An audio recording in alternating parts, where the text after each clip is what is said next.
estimados y estimadas estudiantes que están viendo esto asincrónicamente, sean bienvenidas y bienvenidos. Lo que estaba conversando con vuestros compañeros y compañeras acá presentes es la diferencia entre una técnica de estudio y una estrategia de aprendizaje. La técnica de estudio es un procedimiento breve y acotado e inespecífico que se aplica para adquirir conocimiento. Un muy buen ejemplo es subrayar. Subrayar es algo inespecífico porque se puede aplicar a distintas materias, historia, filosofía, biología. En cambio, la estrategia de aprendizaje es un procedimiento complejo, más global, idiosincrático y específico, que permite lograr un objetivo de aprendizaje.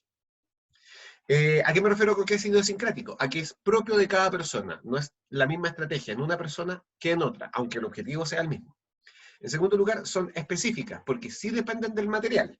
Es decir, no es lo mismo una estrategia de aprendizaje para aprender un concepto en filosofía que una estrategia de aprendizaje para aprender un concepto en física.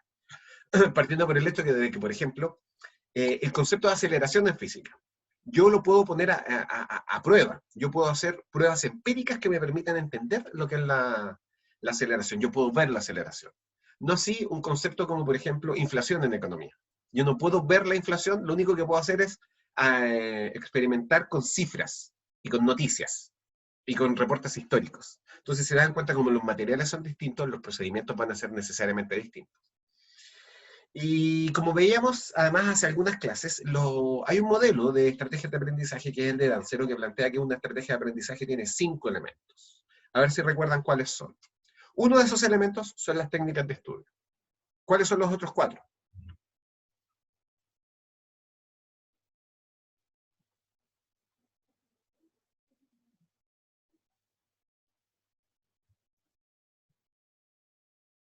¿Alguna idea? ¿Algo que les suene por ahí? Ese olor lejano. Ya, Daniela. Profe, esto es lo que hicimos en la guía 1, creo. Justamente.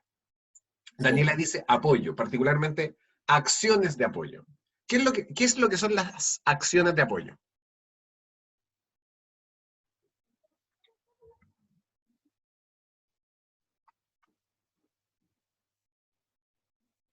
Es como, o sea, lo que nos rodea y apoya como el estudio. Por ejemplo, lo ambiental podría ser como tener un buen lugar como con luz, oxígeno. También me acuerdo que salía algo como de autorreforzarse, ¿Ya? como por ejemplo premiarse y como hacer algo y saber que uno se puede recompensar. A ver qué más era. Pero no, ahí está bien, súper bien, Daniela. Porque mi idea siempre es que cada uno aporte un poquito porque claro, si Daniela da toda la respuesta, el resto no va a decir nada.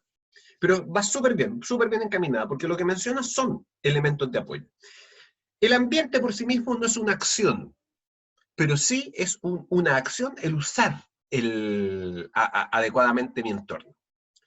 Si yo tengo una ventana que me da luz natural y acceso al mundo exterior, eso es bueno, porque me permite refrescarme, me permite no estar tan encerrado, me permite motivarme. Y la luz natural es importante. Le da a mi sistema nervioso condiciones para funcionar de manera más saludable. Si a una persona ustedes la privan de la luz natural durante 2 semanas, va a comenzar a mostrar deterioros cognitivos significativos. Se observa, por ejemplo, en la población penal que es aislada como castigo. Al cabo de 2 semanas, cuando están desorientados respecto a la hora, también están muy desorientados respecto del espacio y de quiénes son. Como que se vuelven un poquito locos. Porque necesitamos la luz natural, la necesitamos. Necesitamos saber cómo está progresando el día. Entonces, es bueno. Pero si esa ventana a mí me distrae, estoy todo el rato mirando para afuera, no es un factor positivo, es un factor negativo. A eso nos referimos con que es una acción. ¿Qué es lo que hago yo con el ambiente? Acción de apoyo es, estoy estudiando en un escritorio de 1 metro por 1 metro, es muy chico, ya, y lo voy a organizar de la mejor manera posible, de tal manera de que me pueda mover cómodamente en él. Eso es una acción de apoyo. Las acciones de apoyo son todas aquellas cosas que el sujeto puede hacer, que sin ser cognitivas, como dice su nombre, apoyan la tarea de estudio. Como decía también Daniela, por ejemplo, cuando uno eh, autorrefuerza. Es decir, estos contratos o negociaciones que uno hace con uno mismo y que todos y todas saben que uno los puede utilizar para engañarse, ¿cierto? Ya, si me termino esta página, me como un chocolate. Ah, ya voy en la mitad de la página. Ah, igual me merezco el chocolate. Se pueden hacer trampa ustedes mismos y a ustedes mismas. Pero lo importante es el planteamiento basal. Uno puede hacer cosas para apoyar el estudio. El autocontrol emocional, la organización del tiempo. Todos esos son aspectos que permiten acciones de apoyo. Ya. Entonces tenemos ya dos elementos de las estrategias de aprendizaje. Las técnicas de estudio y las acciones de apoyo. ¿Qué más? ¿Ya? Por ahí me soplan que hay algo que tiene que ver con el conocimiento. La La metacognición. Ya, Oh, ese es el quinto elemento, la metacognición, que parece que lo dijeron al mismo tiempo, no sé quién habló, y Scarlett. Pero sí, la metacognición, ese es el quinto elemento y por lo tanto lo vamos a dejar para el final. Como les decía, hay algo que tiene que ver con el conocimiento. Profe, Sí, ¿no eran Scarlett. los conocimientos que ya teníamos? Justamente, los conocimientos específicos de la materia o conocimientos específicos del tópico, o como a mí me gusta llamarlo, conocimientos tópicos, porque tópico significa lugar, conocimiento del lugar. Es como, por ejemplo, imaginemos que hiciéramos un viaje a, no sé, a Tokio. ¿Ya? ¿Alguien acá sabe algo de japonés? Siempre hay alguien que sabe algo de japonés. ¿No hay nadie, ningún otaku acá? Ya, Isabel por lo menos sabe cómo se dice gracias en japonés. Si nosotros tuviéramos un otaku acá que sabe de... eso es 1, 2, 3 en japonés. Bien, Sebastián. Mi hermano, que fue otaku durante mucho tiempo y que organizó unos ciclos de cine, de anime a fines de los años 90, es capaz hasta el día de hoy de decir, este programa es presentado gracias a nuestros gentiles auspiciadores, en japonés. Yo siempre le pido que lo diga, pero nunca lo he podido retener. El asunto es que llegar a Japón y saber japonés es un conocimiento importante para ese lugar.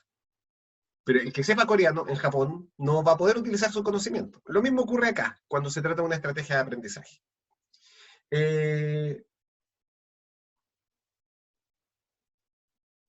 Y este ejemplo sí que se los puse a ustedes.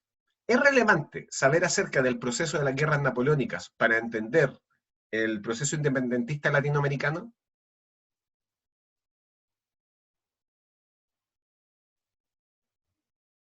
Pero si se los dije la semana pasada, lo conversamos. Ya, pregunta, a ver si es que, porque esto sí que se los dije, no me van a decir que no. ¿Qué rol tuvo Napoleón en la independencia de Chile? Y no, Napoleón nunca estuvo en Chile.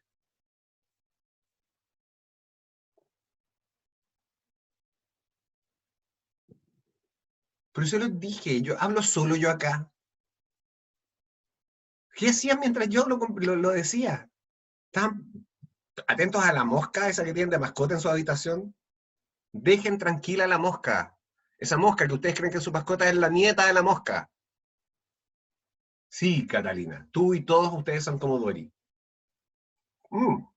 Y no es tan relevante para psicología, pero siempre es importante saber cómo se da la historia, que al final una cosa implica la otra. Sea como una relación indirecta, ¿no? Una relación, sí, es una relación indirecta. que Napoleón Porque captura el... Ah, perdón. eso iba a decir, que Napoleón capturó al rey de España, entonces por eso. Exacto, Trinidad. Ya. Ahora, recuerden, no es él el que lo captura físicamente, pero sus tropas lo capturan, lo mantienen rehén, y eso le da la oportunidad a las colonias latinoamericanas, que estaban tostadas con la corona, funcionar de manera autónoma. Pero a eso voy, es decir, por ejemplo, si yo hablo acerca de la escolástica, ¿tendrá algún impacto entender la metáfora de la caverna de Platón, si es que el profesor está hablando de la escolástica? Yo le voy a dar la respuesta. Sí. ¿Por qué? Porque la escolástica fue todo un movimiento intelectual medieval que estaba basado en las ideas de Platón. ¿Y cuál es la gran afirmación de Platón? Si ustedes quieren resumir, a mí me gusta siempre resumir a los autores de filosofía a una sola gran afirmación, lo cual es engañoso por un lado, ¿ya? Es como decir, Judith Butler, el género es performativo. Ese es como el eslogan con el cual uno puede entender a Judith Butler. ¿A qué eslogan reducirían ustedes a Platón? ¿Han escuchado hablar de Platón? ¿Por qué se habla de la... ¿Vieron el mito de la caverna? Que muchos y muchas estudiantes reportan que el mito de la caverna es una metáfora muy difícil de entender.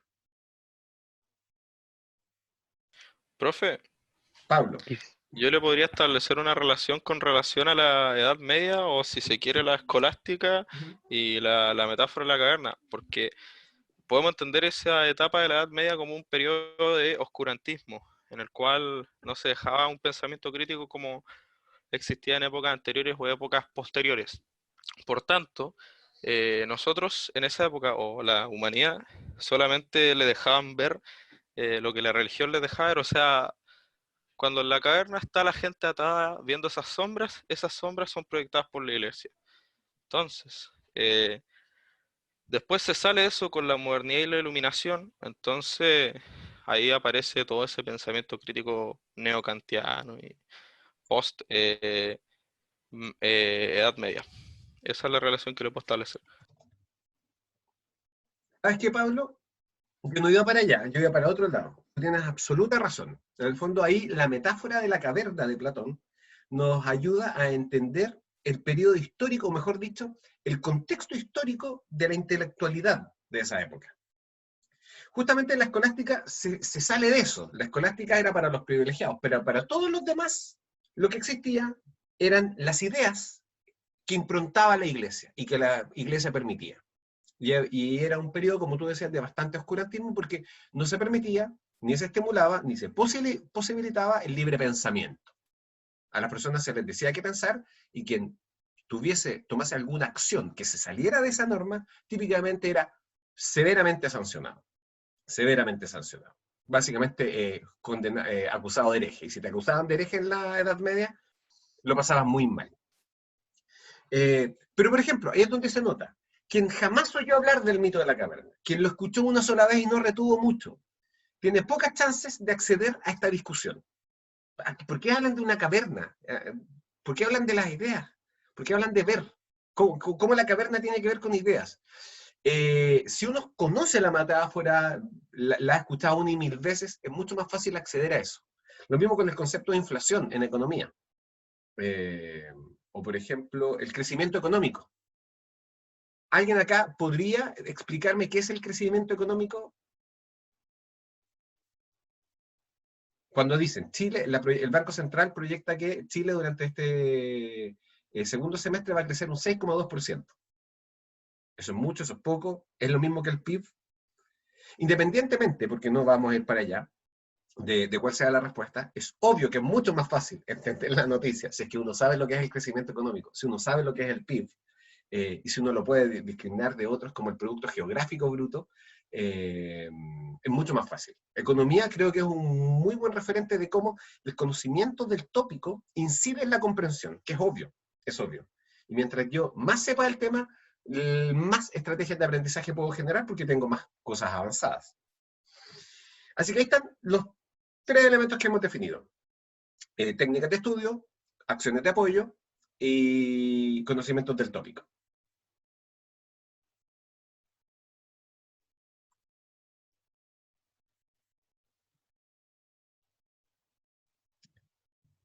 ¿Cuál era el primer elemento de la estrategia de aprendizaje? En la metáfora del equipo de baloncesto o de básquetbol, los procesos cognitivos se analogan a los actos, las acciones que pueden ejecutar los movimientos que pueden ejecutar los jugadores. Saltar, correr, hacer rebotar la pelota. Eso dentro de la alegoría. ¿Cómo se llama ese elemento en el modelo de Dansero? Recuerden que en la metáfora el equipo de baloncesto es vuestra mente. ¿cómo le llamarían ustedes a todos los procedimientos que puede ejecutar vuestra mente? Procesos cognitivos. Justamente, Tomás, procesos cognitivos. ¿Y qué es lo que son los procesos cognitivos? Los procesos cognitivos son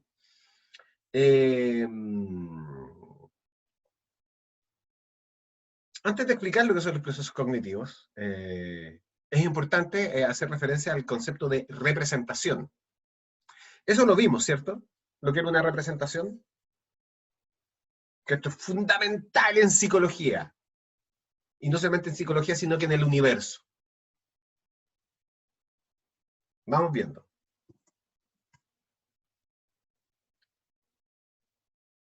¿Ven esto? ¿Qué es? Lente. Eran unos lentes, unos anteojos. ¿De qué color son? Eran de color. A ver, que responda alguien más, que responda Sebastián. Eran cafés. ¿Ya? Scarlett dice cafés. Sebastián, ¿qué dices tú? Chloe dice negros con azul. Isabel dice negro. Sebastián, ¿qué dices tú? Sebastián. ¿Cuál es la respuesta a la pregunta que acabo de hacer? Oh, justo me habló mi tía. ¿De qué color eran los lentes?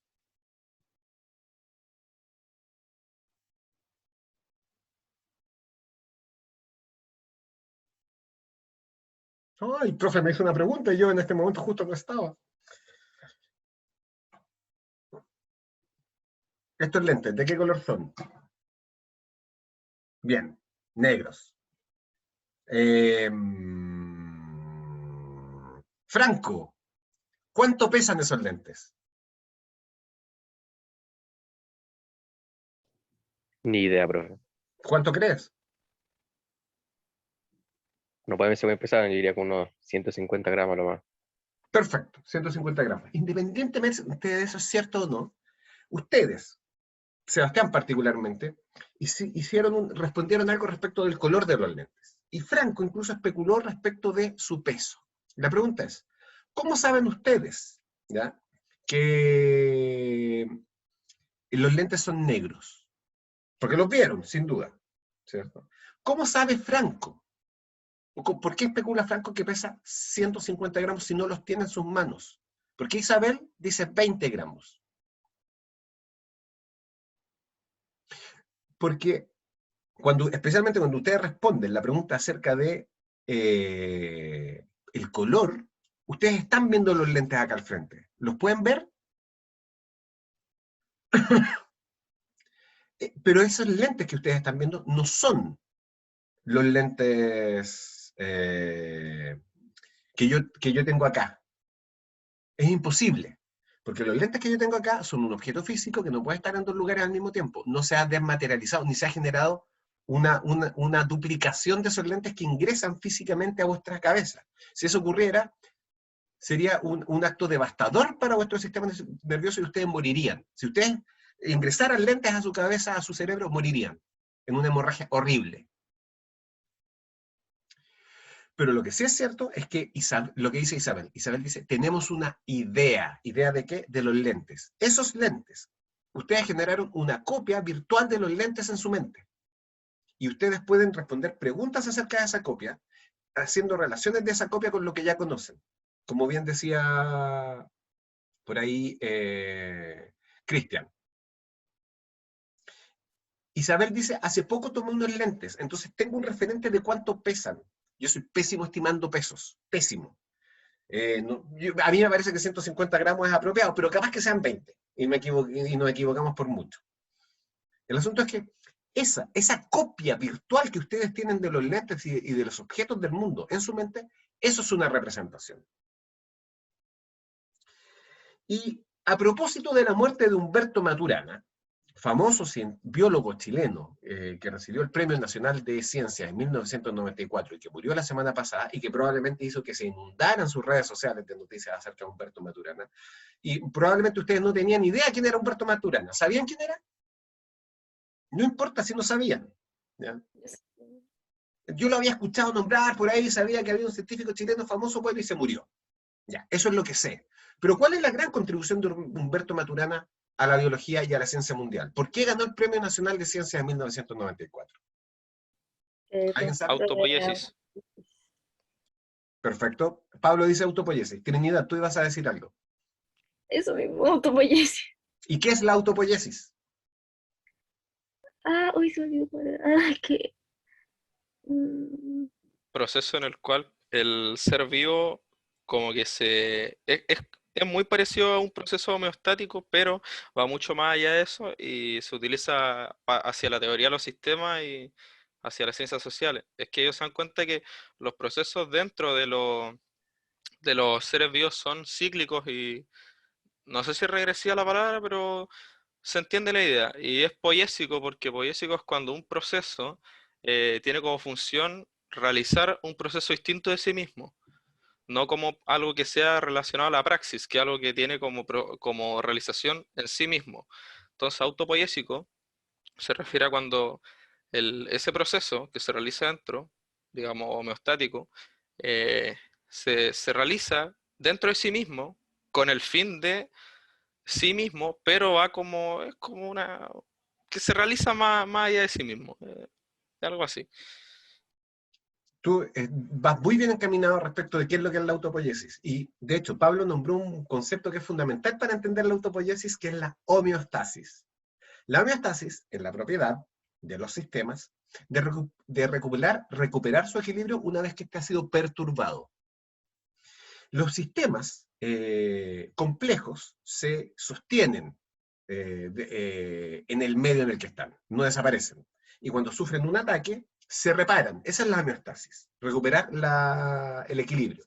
Por ejemplo, si alguien tiene un alza de presión, operan mecanismos que tratan de bajar la presión del organismo. Y típicamente se logra. Ustedes sufren alzas de presión en muchos momentos, pero inmediatamente el sistema hace que la presión baje. Por ejemplo, a través de la vasodilatación. Si hay un aumento de presión sanguínea en su organismo, vuestros vasos sanguíneos se van a dilatar. Eso es homeostasis, por ejemplo. La autopoiesis va un paso más allá. La homeostasis es propia de sistemas mecánicos. Por ejemplo, yo tengo una aspiradora robot. Acá tenemos una aspiradora robot que nos cambió la vida. No hay nada más entretenido que estar trabajando y ver que la aspiradora haga su trabajo y que no tenga que estar uno ahí pasándola. Igual uno las tiene que ayudar, pero lo mejor de la aspiradora robot es que cuando se le comienza a acabar la carga, automáticamente busca su estación de carga y se mueve hacia ella para realimentarse. Y como Isabel me pregunta, ¿cómo se llama la aspiradora robot? ESPI. ¿Ya?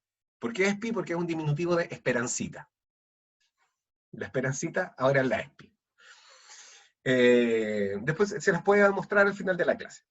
El asunto es que la ESPI es homeostática, porque cuando se le reduce su carga, ella, entre comillas, lo sabe y va a buscar su puerto de alimentación. Eso es homeostasis. ¿Ya? Ah, Trinidad, tú también tienes una ESPI. Qué bueno saberlo. ¿Ya? Al final, la ESPI es como una especie de cofradía de robots aspiradoras en el mundo. Bueno, eso es homeostasis. Pero la autopoiesis, ¿ya? Auto, a sí mismo, y poiesis tiene que ver con la creación. Los organismos vivos tienen la propiedad de crear estructuras o de crear elementos que permiten resolver problemas. Por ejemplo, ¿sabían ustedes que si una mujer que está embarazada sufre un microinfarto o un infarto, desde el feto van a comenzar a migrar células madres que van a alojarse en el miocardio, en el corazón, para reparar el daño producido por el infarto? ¿Por qué ocurre eso? Muchos lo van a ver como un acto muy tierno de la naturaleza en donde el hijo protege a la madre. Pero no es así. No es el hijo protegiendo a la madre. La mujer embarazada con el feto forman un sistema. De hecho, particularmente el feto es un sistema que no es un sistema por sí mismo. Necesita de la madre. Sin la madre, sin el útero, no puede sobrevivir, y el útero sin la madre no puede sobrevivir. Entonces, justamente, si es que la madre muere, El embarazo se termina y el feto muere también. Así que es una forma autopoyética del sistema fetal maternal de protegerse a sí mismo y de mantener el proceso homeostático que es básicamente el desarrollo embrionario. Y es autopoyético porque lo que hace este mecanismo es que repara una estructura a través de la creación de células madres que, como ustedes saben, son inespecíficas y que están diseñadas para transformarse en cualquier otra célula. Así que ese es un muy buen ejemplo de autopoiesis y que es exclusivo de los sistemas vivos. Particularmente, la razón por la que Humberto Maturana recibe el Premio Nacional de Literatura, o sea, de Ciencias, es porque una contribución a la biología proviene del famoso, el mítico experimento de la rana con el ojo rotado. ¿Lo han escuchado nombrar? La rana con el ojo rotado. ¿Alguna vez lo han visto?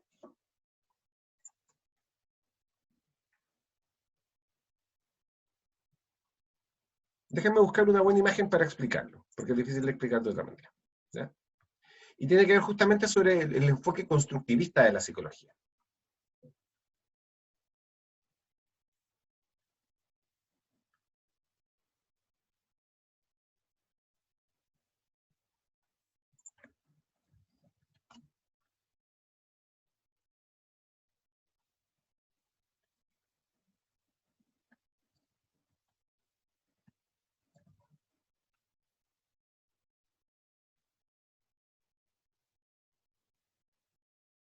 Acá está.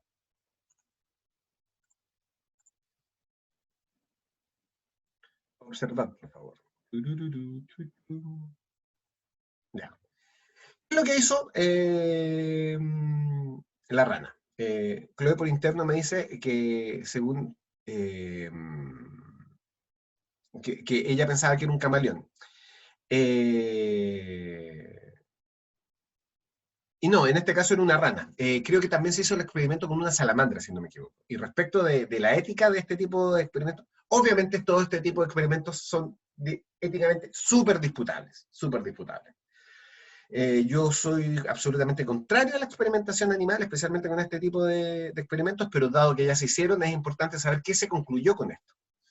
Lo que se hizo fue que agarraron a una rana y le rotaron los ojos y los dejaron dados vueltas. Por lo tanto, la rana veía normalmente, pero con su campo visual invertido.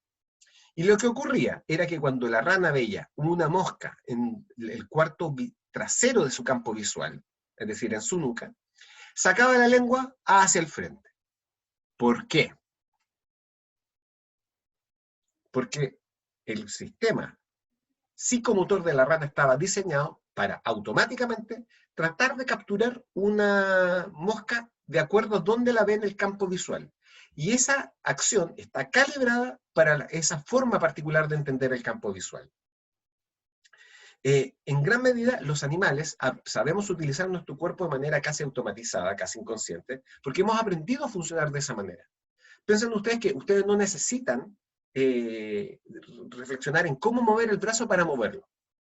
Y si ustedes de repente ven algo en su campo visual que se acerca rápidamente hacia su cabeza, ustedes la van a correr en el sentido contrario a donde se encuentra ese objeto. Ni siquiera lo van a pensar. Si ven una mancha aproximándose acá, van a correr la cabeza hacia el lado contrario. Si a ustedes les dieran vuelta el ojo, ustedes, al ver algo que se acerca por este lado, lo van a ver acá. Y van a mover la cabeza en dirección contraria, sin saber que están moviendo la cabeza justamente hacia la trayectoria del objeto que se está acercando hacia ustedes. Algo similar pasa con la rana con el ojo rotado, solamente que en este caso era la conducta de alimentación. ¿Y qué es lo que demostró Maturana con este experimento y con esta serie de experimentos? Que al final, nosotros los seres vivos, respondemos a nuestra representación del mundo, una representación que está construida de manera muy restrictiva en base a cómo nosotros hemos aprendido que funciona nuestro sistema nervioso. Como dice Isabel, una muy buena forma de entenderlo es poniéndose unos lentes que den vuelta al campo visual. O por ejemplo, cuando ustedes les dan vuelta al mouse. Basta con que ustedes agarren el mouse y lo den vuelta, e inmediatamente se van a dar cuenta de lo que estamos hablando. ustedes tienen una representación del campo de la pantalla, y el mouse se transforma en un periférico, en una suerte de extremidad de ustedes, con el cual ustedes mueven el cursor. Si se da vuelta el mouse, inmediatamente la representación se da vuelta. Y eso es lo importante. La obra de Maturana tiene que ver con cómo él hizo entrar la noción de representación y de autopoiesis en el mundo de la biología. Y demostrar que nosotros, los animales, nos movemos en base a cómo estamos construidos para experimentar el mundo. Y por eso es que nosotros, los seres humanos, no reaccionamos ante la luz infrarroja ni a la luz ultravioleta, porque sencillamente no la vemos, no estamos construidos para verla.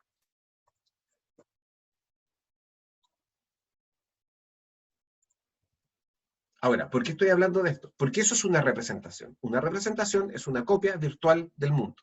Yo tengo una copia virtual del celular, tengo una copia virtual del mouse, tengo una copia virtual de esta taza, tengo una copia virtual de mi rostro. Hay ciertas condiciones neurológicas en donde se produce una lesión en ciertas zonas del lóbulo parietal y el sujeto queda con lo que se denomina una heminegligencia. ¿Y qué es una heminegligencia? La incapacidad de ser consciente respecto de un hemicuerpo, es decir, la mitad del cuerpo. Y si yo tengo la lesión acá, voy a dejar de ser consciente del resto de mi cuerpo. Si voy a reaccionar al dolor, si voy a reaccionar, por ejemplo, o si voy a poder mover mi mano, pero se me va a olvidar que tengo esta parte del cuerpo. Y es muy probable que yo sufra lesiones o accidentes. Y lo más llamativo es que los pacientes con este tipo de negligencia, por ejemplo, se afectan solo la mitad de la cara. Cuando ellos ven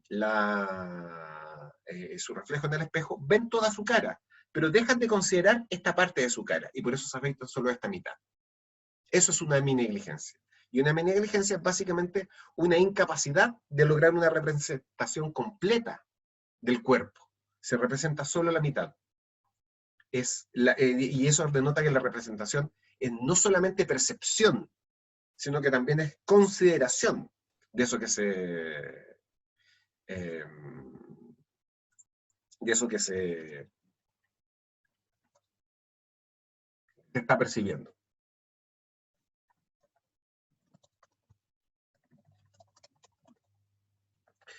Por ejemplo, pensemos en las personas que, por ejemplo, tienen, y esto creo que es interesante, un mouse antiguo, un mouse con bolita, ¿ya? Ese mouse con bolita es un mecanismo distinto al mouse con láser. Sin embargo, puede generar una representación muy similar o idéntica. En ese sentido, lo que importa no es cómo se construye la representación, no es el mecanismo fisiológico, sino el resultado final, que me permite a mí moverme en el mundo. Ahora, cuando yo les pido que ustedes teoricen acerca de cuánto pesan estos anteojos, ustedes lo que hacen es que toman una representación y la comparan con otras representaciones. Y esa comparación es un proceso. Y luego esa comparación genera un cálculo, que es otro proceso, que les permite a ustedes decir 150 gramos, 20 gramos. Todos los procesos, todos los mecanismos que transforman una representación en otra, es decir, la percepción de los lentes, con el nombre lentes, con el peso de los lentes, todos esos mecanismos, todos esos saltos son cómputos, cálculos que hace su mente.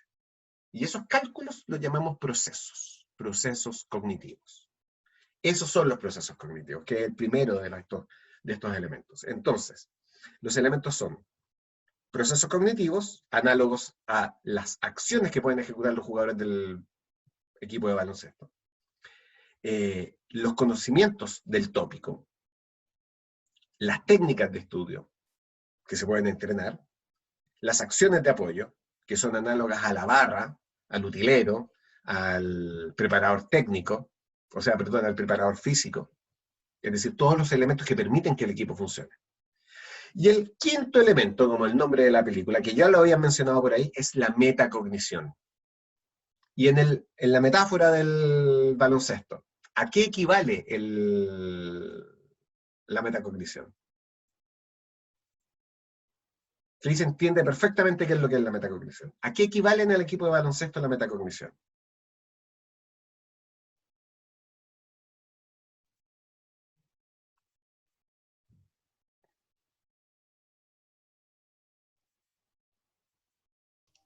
¿A encestar, quizá? No, porque encestar sería una Profe, acción. Scarlett, ¿no era el entrenador? el entrenador.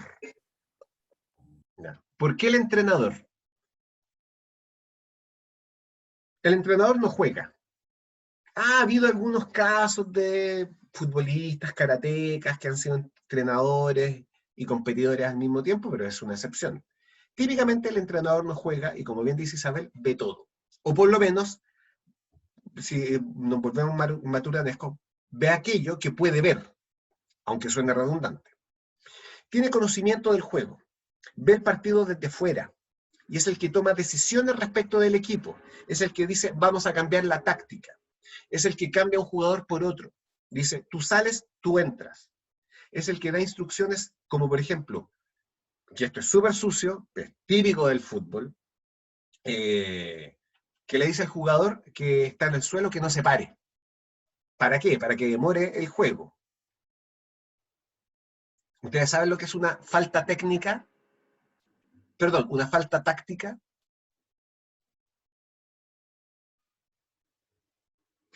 En fútbol, particularmente el fútbol, yo diría que es el deporte, uno de los deportes más sucios que existe a nivel mundial, porque es uno de los deportes más populares y donde hay más dinero en juego, por lo tanto eso genera cada vez más mañas.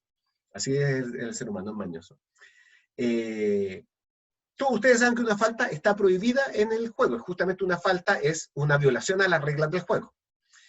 Y hay una falta que es la falta emocional, que es cuando el jugador está picado, está caliente, y va y le hace un foul a otro jugador porque tiene una rencilla con él y quiere provocarle dolor, quiere vengarse, quiere agredirlo. O sea, estas faltas típicamente terminan en tarjeta amarilla, tarjeta roja.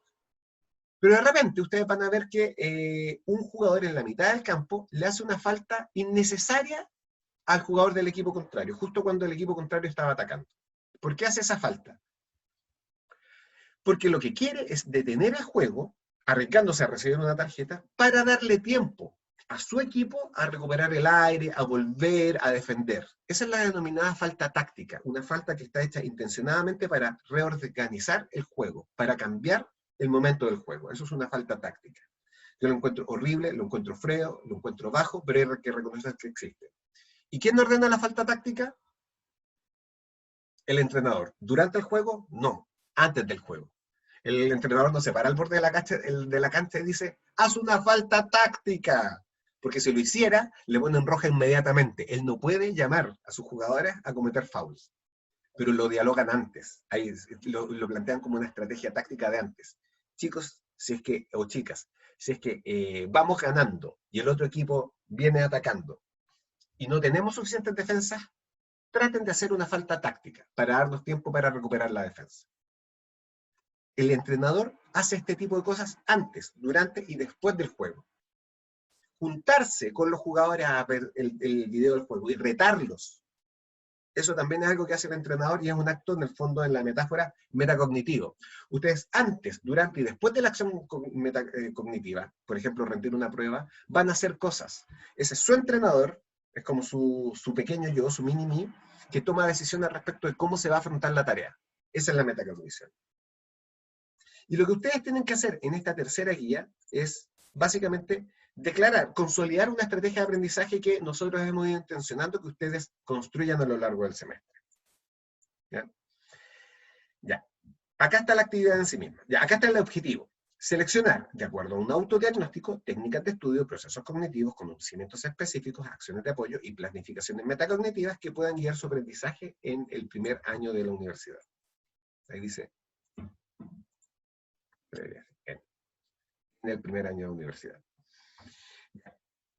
Se entrega el 25 de mayo, como les decía.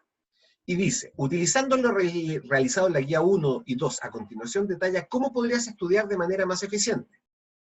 Antes de eso, queremos contarte que lo que harás corresponde al diseño de una estrategia de aprendizaje, que es lo que hemos estado trabajando.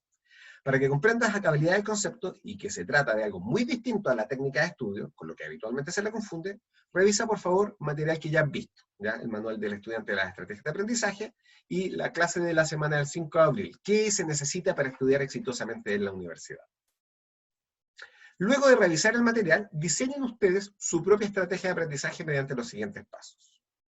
Lo primero es plantear un objetivo metacognitivo de aprendizaje, es decir, una meta acotada respecto de un contenido o habilidad a lograr. Es decir, yo quiero lograr un método que me permita, por ejemplo, retener con precisión los diagramas que vemos en biología. O yo quiero generar un método que me permita a mí generar ejemplos personales de conceptos abstractos que vemos típicamente en fundamentos socioculturales. Eso es una meta acotada porque es bastante preciso. No puede ser algo muy abarcativo, como por ejemplo dominar los contenidos de introducción a la psicología. Es demasiado ambicioso, es demasiado amplio y por lo tanto es demasiado vago. Tiene que ser lo más acotado posible. Mientras más específico es un objetivo, más fácil es evaluarlo. Sí puede referirse a un concepto, idea o procedimiento, como les decía. Por ejemplo, desarrollar una forma de estudiar que me permita entender modelos abstractos de información, porque sé que recordarlos y comprenderlos es algo que me cuesta. Si se dan cuenta, ese objetivo está basado en un análisis metacognitivo. Sé para qué soy bueno, sé para qué no soy bueno. Y este objetivo de dar cuenta de lo que sabes de tu cognición. Entonces, en el objetivo de estar contenido en elemento metacognitivo. Porque este objetivo yo lo genero para mí, porque yo sé algo respecto de mí. Una vez que el objetivo esté planteado, deben describir los 5 elementos que ya abordamos, ¿ya? Que son procesos cognitivos, conocimiento de la materia, etcétera, etcétera, etcétera. Y ahí dice, de manera suficientemente exhaustiva, pero al mismo tiempo de manera concisa. Es decir, la menor cantidad de palabras para que yo como lector pueda ingresar a vuestro mundo cognitivo de manera particular y entrar a vuestra mente, no a la mente de cualquier ser humano. No debes definir teóricamente los elementos, no se trata de eso la guía. Lo que tienes que hacer es describir cómo ustedes, cuál es el elemento particular de ustedes, cuál es la técnica de estudio que voy a utilizar, qué conocimiento es el que yo estoy movilizando, qué procesos cognitivos están involucrados en esto, ¿ya? Y deben definir cuál es el peso relativo que tienen y cómo ustedes utilizan las fortalezas para recuperar debilidades, al estilo de un ecualizador. ¿Ustedes ubican lo que es un ecualizador?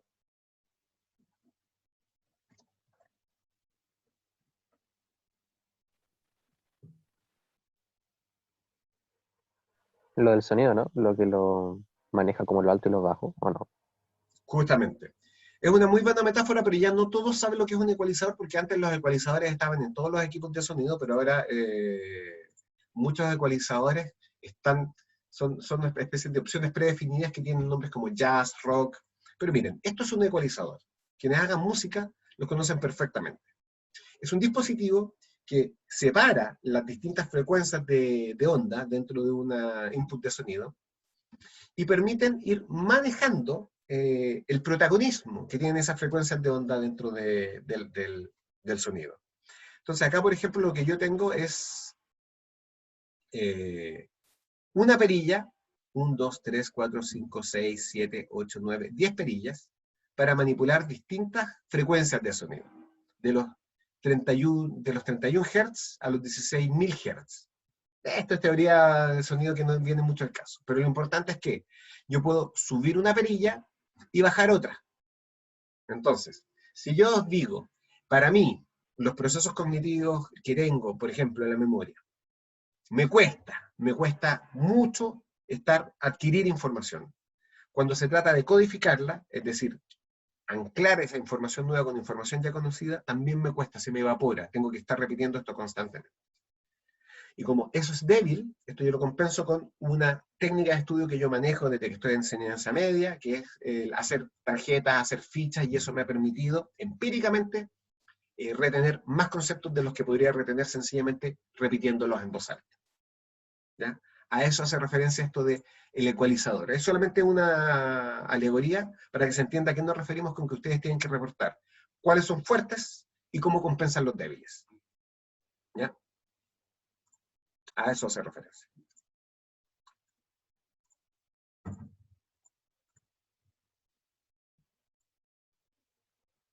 Ya, entonces, acá ustedes indican el objetivo metacognitivo de aprendizaje. Acá están los procesos cognitivos y los conocimientos de la materia que ustedes tienen que ponerle nombres y describirlos, de tal manera que yo como lector pueda entender de qué se trata. Por ejemplo, una mala descripción de un proceso cognitivo es memoria, porque eso no es descripción, es solo una palabra. Mi memoria es buena. Pésima descripción, porque es una afirmación general que no me dice nada. Procesos cognitivos. Memorización a través de la repetición. Ese es el nombre. Describe.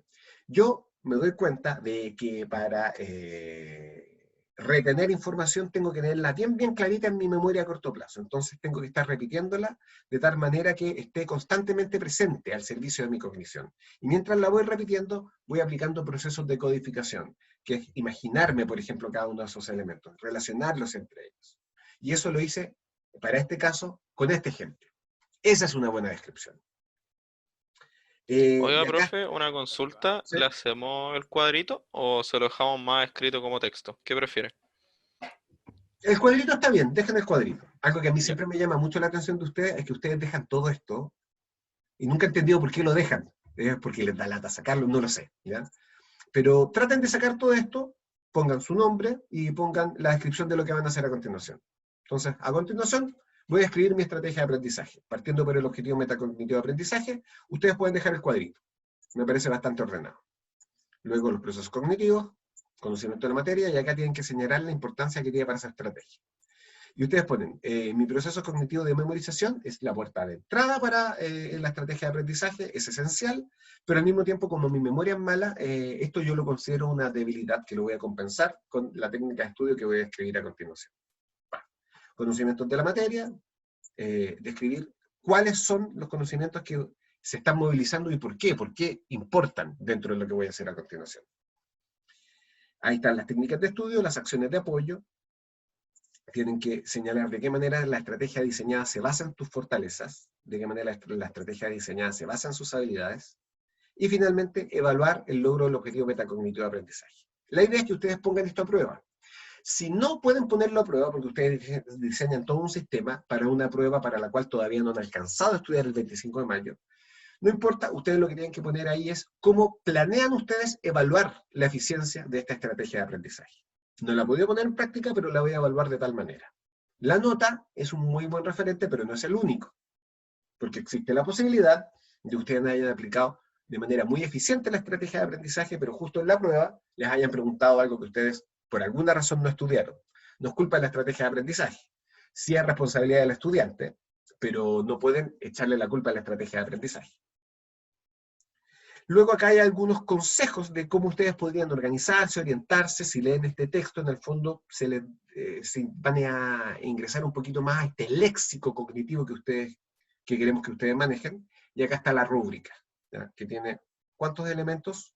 1, 2, 3, 4, 5, 6. 7 elementos, ¿ya? A ver, 1, 2, 3, 4, 5, 6, 7.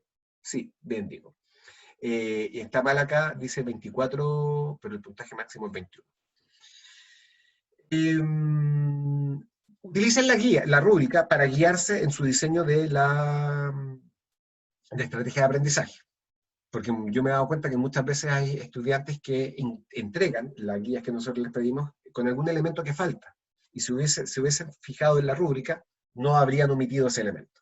Así que no se olviden de guiarse por la rúbrica, ¿ya? Y eso es lo que tienen que hacer, y eso es lo que tienen que entregar el 25 de mayo. Y me gustaría preguntarles, ¿alguna duda o alguna consulta hasta acá? ¿Ninguna?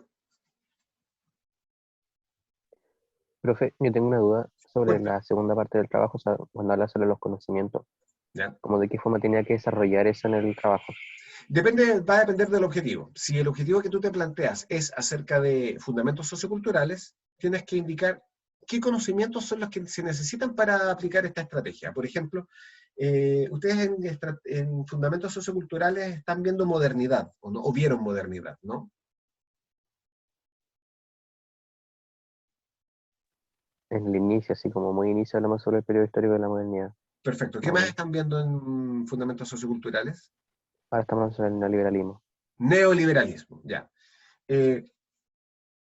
Mi estrategia de aprendizaje está diseñada para diseñar un método o generar un método que me permita a mí estudiar eficientemente para la próxima prueba de fundamentos socioculturales en donde se aborda neoliberalismo. Los conocimientos que yo movilizo para esto, en primer lugar es economía.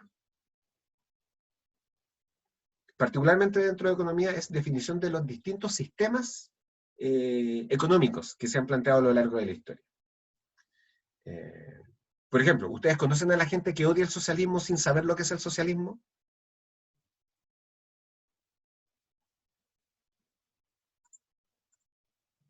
¿Ya? O la gente, por ejemplo, que no diferencia neoliberalismo de capitalismo. No sé si ustedes manejan la distinción.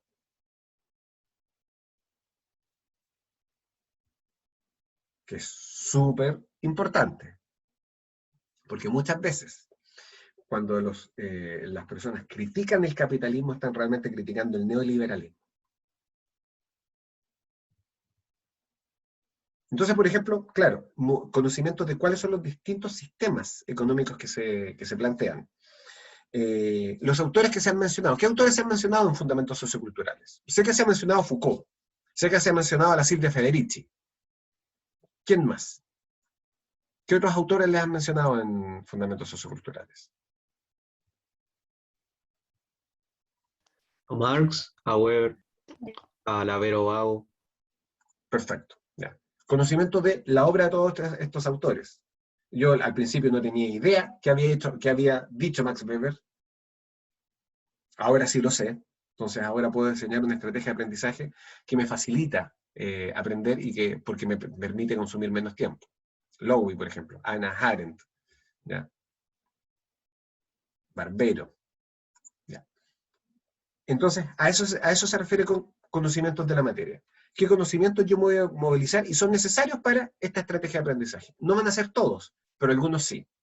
¿Y por qué? A eso se refiere.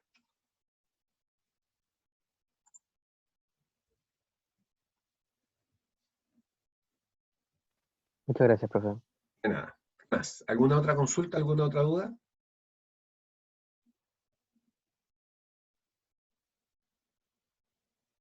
¿Qué tal, Sara? ¿Cómo estás? Así que bien, pues, chicos y chicas, creo que quedamos hasta acá. Ustedes ya tienen clarísimo qué es lo que tienen que hacer, especialmente clarísima cómo nosotros, clarísimo un resumen de lo que hemos estado haciendo durante todo este semestre, y por eso todas estas preguntas acerca de cómo estudias, en la prueba, en donde ustedes tenían que estimar cuánto iban a retener de un texto, luego tuvieron que dar la prueba y estimar cuánto habían respondido correctamente. Todo esto han sido análisis metacognitivos para que ustedes vayan reflexionando en torno a su mente, a su sistema cognitivo, a su capacidad y a sus formas de aprender, y que eso lo plasmen ahora en una estrategia de aprendizaje. Ya, con todo lo que yo he averiguado acerca de mí mismo, acerca de mí misma, voy a plantear la siguiente estrategia de aprendizaje. Que me va a resultar, no es algo que esté garantizado, pero estoy dispuesta a someterlo a prueba. De eso se trata. Y una vez que ustedes lo entreguen, en la próxima sesión, que es en la semana subsiguiente, comenzamos con la segunda unidad, que es razonamiento. Y que razonamiento lo vamos a estudiar a través de una herramienta muy útil para esto, que es la lógica. Y todas aquellas personas que hayan tenido experiencias traumáticas con lógica, me permito asegurarles que esto no va a ser traumático, sí va a requerir esfuerzo, pero no vamos a ver lógica así, ¡ah, terrible! ¿Ya? Pero sí, para otras personas va a ser muy entretenido. Constanza, que me está diciendo por interno que se tiene que ir a retirar, ni un problema. Recuerden que al final la lista queda registrada automáticamente en Zoom, así que ya no necesitamos ese sistema de meterse a la lista y anotarse. Así que bien, pues, damas y caballeros, chicos y chicas, yo voy a dejar presente obviamente a todas las personas que estuvieron en la mayoría de la clase. La persona que entró, estuvo 4 minutos y se fue, no puede quedar presente, pero ustedes saben cómo es esto. Así que bien, pues, chicos y chicas, damas y caballeros, cualquier duda que persista, me escriben por favor, y nos estamos viendo en 2 semanas más, a esta misma hora, en este mismo canal. Que estén No, muy bien. profe. Chao, Gracias, profe. profe. Bien. Chao, profe. Una Chao, que buena estén bien. semana.